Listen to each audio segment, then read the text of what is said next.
प्यारे मित्रों नमस्कार। जीएसआर मैथमेटिक्स के इस वीडियो लेक्चर में आप सभी का स्वागत है। आज मैं इस वीडियो लेक्चर के माध्यम से आप सभी के समक्ष हाल ही में IIT JEE एडवांस 2023 में पूछे गए प्रश्न की चर्चा करने वाला हूं और मैं इस प्रश्न को एक ट्रिक के माध्यम से सॉल्व करने का प्रयास कर रहा हूं। तो मित्रों इस वीडियो के अंत तक बने रहें ताकि आप तक वो ट्रिक पहुंच सके और आप उस ट्रिक से उसके जैसे कई सवाल बहुत ही कम समय में कर सकें। मित्रों प्रश्न आपकी स्क्रीन पर मेंशन हो रहा होगा।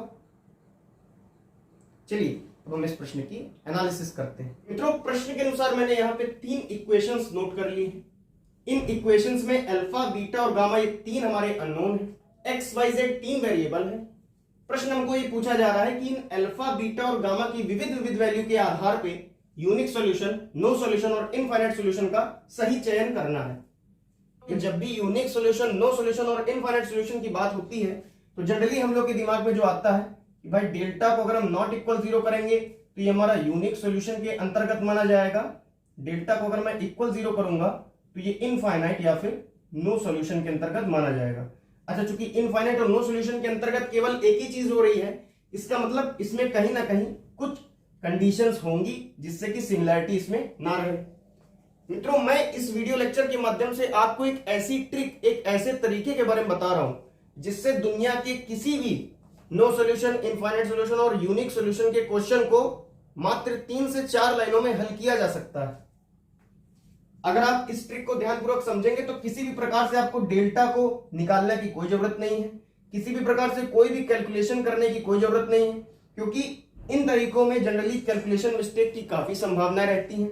हाँ, जिनकी कैलकुलेशन अच्छी है वो इस तरीके को अपना सकते हैं, मगर जनरली अगर बच्चा हायर इंजीनियरिंग का एग्जाम दे रहा है या एंट्रेंस एग्जाम दे रहा है तो प्रयास यही करना चाहिए कि कम से कम समय में हम कठिन से कठिन क्वेश्चन को जल्दी से सॉल्व करें। तो मित्रों इस वीडियो लेक्चर में अंत तक बने रहिए, क्योंकि मैं यहाँ पे एक ऐसी ट्रिक बताने वाला हूं जिससे यूनिक सॉल्यूशन, इनफाइनाइट सॉल्यूशन और नो सॉल्यूशन आज के बाद आप सभी को आसान लगने लगेगा और बिना कोई कैलकुलेशन के आप सटीक आंसर को अप्रोच करेंगे। मित्रों ध्यानपूर्वक समझिए। तो मित्रों सबसे पहले मैं आपको इस क्वेश्चन में आगे बढ़ने से पहले, ट्रिक बताने से पहले 2 चीजें बताना चाहता हूं। सबसे पहले तो रैंक ऑफ मैट्रिक्स क्या होती है। मित्रों ध्यानपूर्वक समझिएगा। अगर आप ये 2 बातें समझ गए तो ट्रिक भी आपको आसानी से समझ में आ जाएगी और यूनिक सॉल्यूशन, नो सॉल्यूशन और इनफाइनाइट सॉल्यूशन के कई सवाल आप इसी तरीके से लगा सकते हैं, कम समय में लगा सकते हैं। तो ध्यान दीजिए मित्रों, रैंक ऑफ मैट्रिक्स हमारी जो होती है टोटल नंबर ऑफ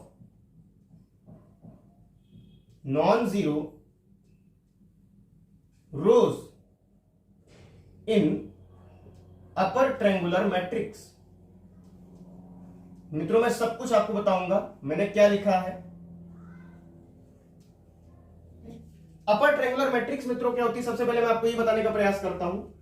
भाई देखिए, अगर मैं जनरल कोई 3x3 की मैट्रिक्स ले लेता हूं जहां पे 3 रो और 3 कॉलम है, मैं यहां पे 1 2 1 3 1 4 6 1 9 मान लीजिए मैंने ये सारे टर्म लिए। अपर ट्रायंगुलर मैट्रिक्स का मतलब होता है कि हम इस प्रकार की एलिमेंट्री ऑपरेशन करें या फिर हमारे पास पहले से ऐसी मैट्रिक्स मौजूद हो जिसमें ये पैटर्न को फॉलो किया जा रहा हो। इस प्रकार यहां पे 0 हो। देखिए ये एक तरह से ट्रायंगल बन रहा है। तो जिस भी मैट्रिक्स में इस प्रकार का पैटर्न फॉलो किया जा रहा होगा मित्रों, वो अपर ट्रायंगुलर मैट्रिक्स के अंतर्गत मानी जाएगी। अगर ऐसा पैटर्न फॉलो नहीं हो रहा है तो हमको मैट्रिक्स को देखना है किसी भी रो के बिहाफ पे, ना कि कॉलम के बिहाफ पे, किसी भी रो, क्योंकि ये ट्रिक रो में ही लगेगी। रो के बिहाफ पे हमको एलिमेंट्री ऑपरेशन करके अपर ट्रायंगुलर मैट्रिक्स बनानी पड़ेगी। सबसे पहले मैं देखूंगा सारे टर्म नॉन जीरो है क्या। यदि सारे टर्म नॉन जीरो नहीं है, कोई 1 0 या 2 0 है, तो क्या वो अपर ट्रायंगुलर मैट्रिक्स बना रहे हैं। अगर नहीं बना रहे हैं तो मेरे को अपर ट्रायंगुलर मैट्रिक्स बनानी पड़ेगी। तो मित्रों ध्यानपूर्वक समझिए। जैसे कि 3x3 की अगर हम मैट्रिक्स के विषय में चर्चा करें तो मित्रों देखिए यहां पे सारे नॉन जीरो टर्म्स हैं। ये भी नॉन जीरो है, ये भी नॉन जीरो है और ये भी नॉन जीरो है। तीनों रोज में नॉन जीरो टर्म मौजूद है। इसका मतलब total number of non zero rose in upper triangular matrix, मैं एलिमेंट्री ऑपरेशन करके इसे कुछ इस प्रकार बनाऊंगा। एलिमेंट्री ऑपरेशन करके मैं इसको कुछ इस प्रकार बनाऊंगा, और अगर एलिमेंट्री ऑपरेशन करने के बाद ये टर्म भी मेरा अगर जीरो हो जाता तो मैं बताता हूं क्या करूंगा। सबसे पहले तो मैंने अपर ट्रायंगुलर मैट्रिक्स बनाई। अब मैं total number of non zero रोज, मतलब ऐसी रो जिसमें कोई ना कोई एक नॉन जीरो टर्म हमारा अवेलेबल है, जैसे कि पहली रो में देखिए सारे नॉन जीरो। नॉन जीरो का अर्थ क्या है? जो कि जीरो ना हो, कोई ना कोई इंटीजर हो। Non zero means not zero, zero ना हो, कोई ना कोई इंटीजर हो। पहली रो में देखिए कोई भी जीरो नहीं है, सारे इंटीजर हैं। दूसरी रो में दो इंटीजर हैं, तीसरी रो में एक है। इसका मतलब तीनों रो ऐसी हैं जिसमें कोई ना कम से कम एक नॉन जीरो टर्म कंटेन कर रहा है। इसका मतलब इसकी रैंक हो गई हमारी 3। अगर एलिमेंट्री ऑपरेशन लगाने के बाद यहां पे भी जीरो हो जाता तो देखिए मित्रों, एक रो पूरी तरह से सारे टर्म जीरो दे रही है। इसका मतलब पहली रो में नॉन जीरो टर्म, दूसरी रो में नॉन जीरो टर्म, कम से कम एक नॉन जीरो टर्म आपको किसी भी रो में देखना है, वही रो हमारी रैंक में कंसीडर कर ली जाएगी। मतलब अगर इस प्रकार का केस हो कि एलिमेंट्री ऑपरेशन लगाने पे ये भी मेरा जीरो हो रहा हो, तो इसकी रैंक हमारी कितनी हो जाएगी? 2 हो जाएगी। मित्रों अब मैं 3 रो और 4 कॉलम की मैट्रिक्स की एक बात करता हूं। मान लीजिए अगर यही 3x4 की होती, एक यहां पे टर्म और होता, मान लीजिए 7 1 2। अगर ये 3 रोज और 4 कॉलम की अगर कोई मैट्रिक्स होती मित्रों, इसको भी मैं एलिमेंट्री ऑपरेशन करके अपर ट्रायंगुलर मैट्रिक्स बनाने का प्रयास करता। अपर ट्रायंगुलर मैट्रिक्स बनाने के बाद मैं total number of non zero rose in upper triangular matrix, इसको देखता पूरी मैट्रिक्स में, और वो सारी रोज को मैं रैंक में कंसीडर कर लेता। देखिए कैसे, पहली रो के बिहाफ पे अगर मैं एलिमेंट्री ऑपरेशन करता तो मित्रों किसी प्रकार मुझको ये बनाना पड़ता।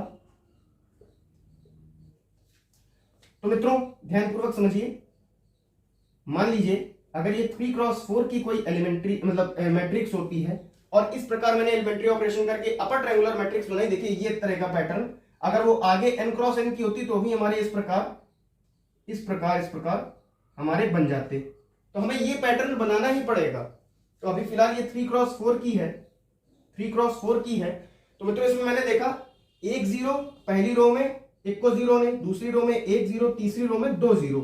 मतलब नॉन जीरो टर्म कम से कम एक हर रो में कंटेन हो रहा है। इसका मतलब इसकी रैंक कितनी हो गई? 3 हो गई। अगर मित्रों एलिमेंट्री ऑपरेशन के बाद यहां पे भी जीरो आ जाता तो भी रैंक 3 होती, क्योंकि इस रो में कम से कम एक नॉन जीरो टर्म है। मान लीजिए अगर ये भी मेरा अगर जीरो होता तो रैंक मेरी कितनी हो जाती? 2, क्योंकि तीसरी रो में एक भी नॉन जीरो टर्म नहीं है, सारे जीरो हैं। कल को आपके पास ऐसी भी कंडीशन आ सकती है कि शायद दूसरी रो में भी सारे जीरो हो, तो इसकी रैंक हो जाती 1। मतलब आपको हर रो को पकड़ना है और कम से कम एक non zero term find out करना है। अगर आप फाइंड आउट कर लेते हैं तो वो रैंक में कंसीडर कर लिया जाएगा। अब मैं दूसरी चीज जो आपको बताने वाला हूं, तो पहली चीज रैंक खत्म हो गई। दूसरी चीज जो मैं आपको बताने वाला हूं कि इस रैंक का यूनिक सॉल्यूशन, नो सॉल्यूशन और इनफाइनाइट सॉल्यूशन से क्या रिलेशन है, क्योंकि वही आपका फाइनल आंसर आएगा। तो मित्रों जब मैं यूनिक सॉल्यूशन की मैं बात करता हूं तो रैंक ऑफ ए, अभी मैं सब बता दूंगा कि ए क्या है, सी क्या है। रैंक ऑफ सी के बराबर हो और ये एन के बराबर हो, जहां पे एन हमारा क्या हो? Number of variable. मैट्रिक्स जैसे ये है, सिस्टम ऑफ इक्वेशन है, यहां कितने वेरिएबल है? एक्स वाई जेड, मतलब नंबर ऑफ वेरिएबल इस क्वेश्चन के हिसाब से हो गए 3। इनफाइनाइट सॉल्यूशन हमारा क्या होता है? उसके लिए rank of A rank of C के बराबर तो हो, मगर एक ऐसी वैल्यू आर के बराबर हो जो कि n से छोटी और इंटीजर हो। अगर इस प्रश्न में n की वैल्यू 3 है तो r की वैल्यू या तो 1 होनी चाहिए या फिर 2 होनी चाहिए, लेकिन रैंक दोनों की बराबर होनी चाहिए। नो सॉल्यूशन क्या कहता है? नो सॉल्यूशन मित्रों ये कहता है कि rank of A rank of C के बराबर ही ना हो। अब मैं आपको ये बता देता हूं कि ये रैंक ऑफ ए और रैंक ऑफ सी कैसे निकालेंगे। इसके लिए आपको ए और सी बताना पड़ेगा क्या है।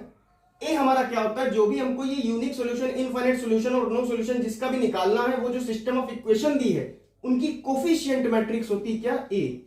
मित्रों यहां पे कोफिशिएंट मैट्रिक्स क्या है? 1 1 2 2 0 -3 1 अल्फा और बीटा। मित्रों अगर आप ये ट्रिक को समझ जाएंगे तो ऐसा कोई भी क्वेश्चन नहीं है यूनिक सॉल्यूशन, नो सॉल्यूशन और इनफाइनाइट सॉल्यूशन का जो आपसे इस ट्रिक के माध्यम से हल ना हो। n×n की मैट्रिक्स को भी इस ट्रिक के माध्यम से उनके यूनिक सॉल्यूशन, इनफाइनाइट सॉल्यूशन और नो सॉल्यूशन निकाले जा सकते हैं। आप आगे चल के जब हायर इंजीनियरिंग मैथमेटिक्स में फर्स्ट सेमेस्टर में पढ़ेंगे, अब तो शायद कोर्स चेंज हो गया है, शायद वो सेकंड सेमेस्टर में पढ़ाई जाती है, तो आपको मैट्रिक्स नाम के चैप्टर में, वो पूरी एक तरह से यूनिट है, उस मैट्रिक्स में ये सब तरीके बताए जाएंगे। मगर जनरली कंपटीशन में इन सब तरीकों को इंट्रोड्यूस ज्यादातर कोचिंग संस्थान नहीं करते हैं, इसलिए अगर आप इन तरीकों को समझ लेंगे तो कम समय में इस प्रकार के प्रश्नों को हल कर पाएंगे। ध्यानपूर्वक देखिए, ए हमारा ये है मित्रों, बी हमारा क्या है, जो हमारे इधर के टर्म LHS वाले सारे हटा लीजिए, जो RHS वाले टर्म बचे, शायद इनको कंस्ट्रेंट कहा जाता है, 7 11 गामा। अब जो मैं सी मैट्रिक्स इंट्रोड्यूस करूंगा मित्रों, वो इन दोनों का मिक्सअप है, 1 1 2 2 0 -3 1 अल्फा बीटा और 7 11 और gamma.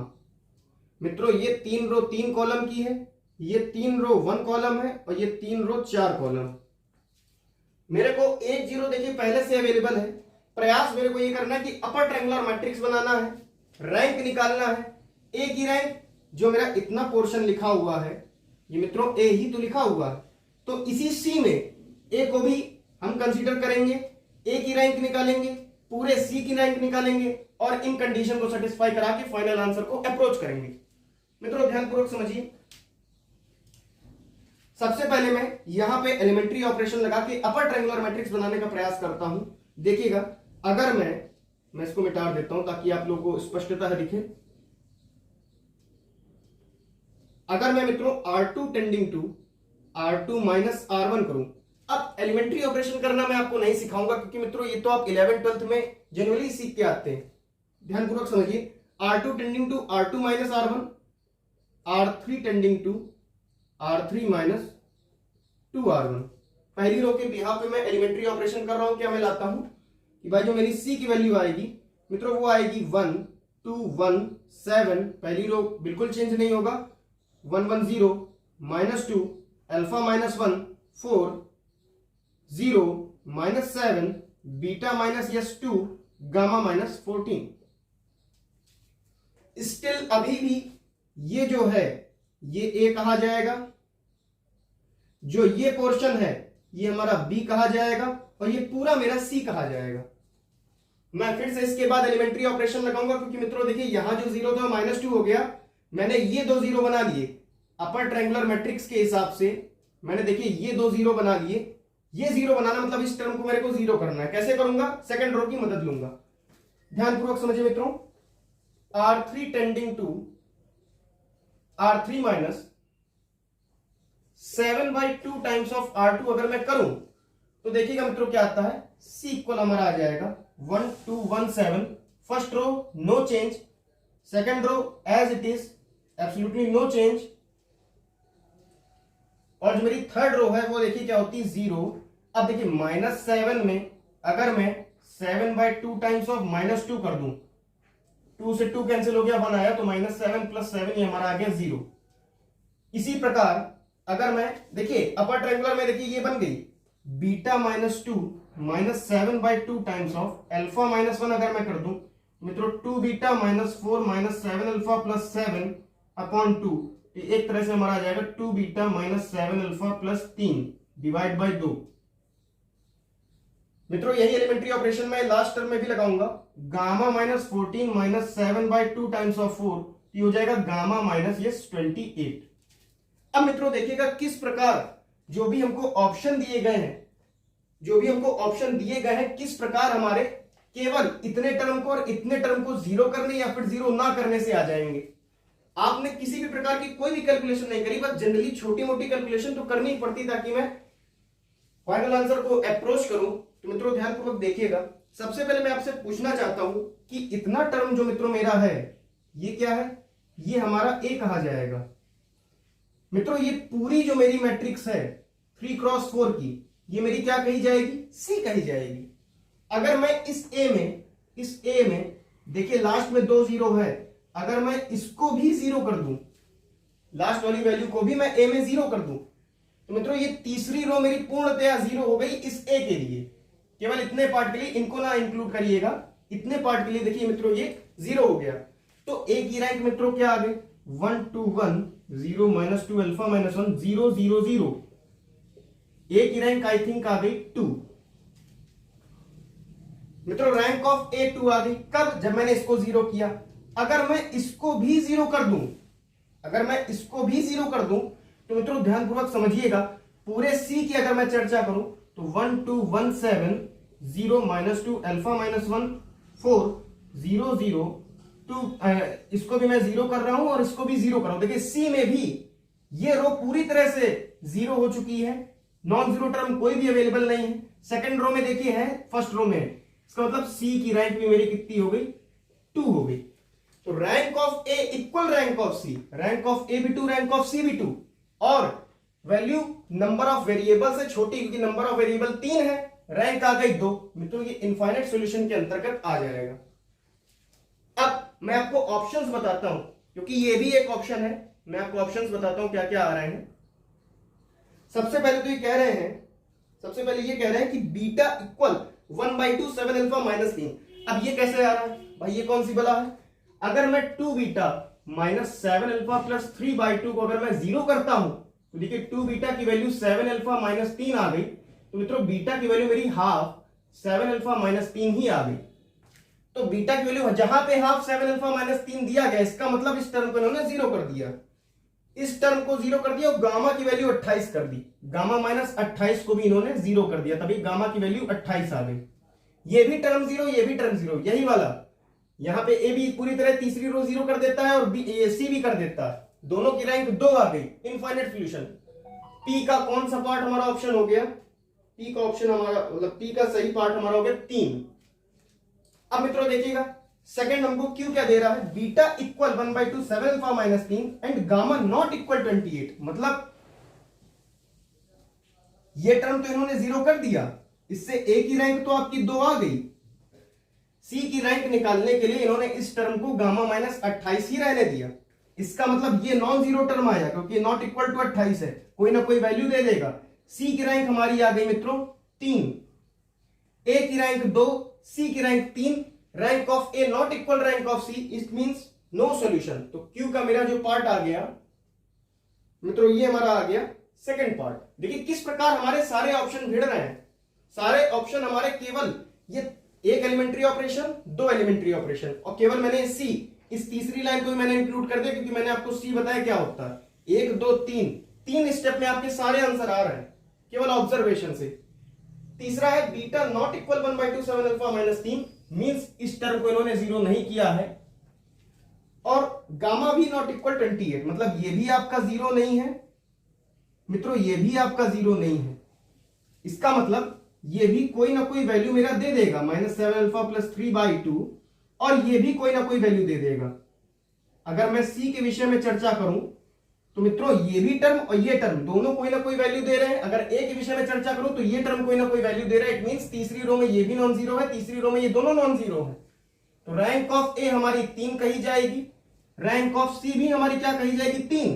Rank of A equal rank of C equal number of variable, it means unique solution. R का हमारा ऑप्शन आ गया 1। अब लास्ट हमारा एस, एस का मतलब एस में सबसे पहले इन्होंने ये दे दिया है, गामा की वैल्यू इन्होंने 28 दे दी, इसका मतलब गामा माइनस 28 को इन्होंने 0 कर दिया। कोई दिक्कत की बात नहीं है मित्रों। अगर ए के बिहाफ पे मैं देखूं तो ये टर्म मेरा नॉन जीरो, क्योंकि भाई ये टर्म हमको क्वेश्चन के अनुसार नॉन जीरो दिया गया है, नॉट इक्वल 0 दिया गया है, और सी के लिए इन्होंने 0 दे दिया है। तो भाई अगर मैं ए के लिए देखूं तो रैंक 3 है, सी के लिए देखो तो भी इस रो में देखिए ये टर्म हमारा नॉन जीरो है, इसका मतलब सी के लिए भी हमारी रैंक 3 आ गई। जब दोनों की रैंक हमारी सेम आ गई और नंबर ऑफ वेरिएबल के बराबर आ गई तो ये भी यूनिक सॉल्यूशन देगा। मगर एस ऑप्शन में हमको एक्स वाई जेड ये 3 वैल्यू निकालनी, कैसे निकालूंगा वो मैं आपको आसान तरीके से बताता हूं मित्रों, ध्यानपूर्वक समझिएगा।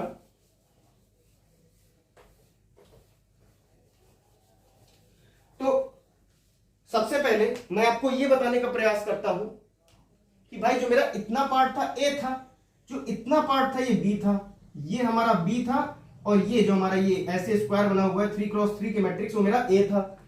मैं इस सिस्टम ऑफ इक्वेशन को कैसे लिख सकता हूं? ए एक्स बराबर बी लिख सकता हूं, जहां पे ए हमारी कोफिशिएंट मैट्रिक्स, एक्स हमारी column matrix X Y Z, और बीटा ये बी हमारा क्या है, कंस्ट्रेंट।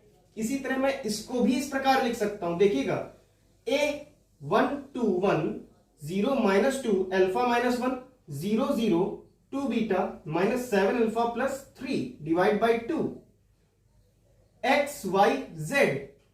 बी क्या है, 7 4 गामा -28। कुछ नहीं करना है, केवल मल्टीप्लीकेशन कराना। देखिए x plus 2y plus Z equal 7 -2y plus alpha -1 times of z equal 4 2 beta -7 alpha plus 3/2 into Z equal gamma -28।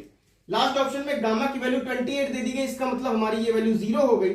Something into Z equal 0 then Z equal 0। Z equal 0 को मैं इस इक्वेशन नंबर 2 पे put कर देता हूं। Equation number 2 में जब मैं पुट करूंगा तो -2y की वैल्यू 4 आएगी, y की वैल्यू मेरी -2 आ जाएगी, y की वैल्यू -2, z की वैल्यू 0 को मैं फर्स्ट इक्वेशन में पुट करूंगा तो मित्रों हम क्या प्राप्त करते हैं, x -4 plus z equal 7 x equal 11, x equal 11 y -2 z equal 0 और रैंक हमारी 3 आई थी, इसका मतलब यूनिक सॉल्यूशन ऑप्शन नंबर 4। तो मित्रों इस प्रकार मैंने केवल तीन लाइनों में, जहां मैंने सबसे पहले सी निकाला, फिर मैंने 2 बार एलिमेंट्री ऑपरेशन किया, हमने इस क्वेश्चन को सही तरीके से अप्रोच किया। तो मित्रों इसी प्रकार के unique solution, no solution, infinite solution के जैसे कई क्वेश्चन मैं आने वाले वीडियो लेक्चर्स में लाने वाला हूं। इस बात की भी संभावना है कि शायद वो अपकमिंग एग्जाम्स में पूछे जाएं।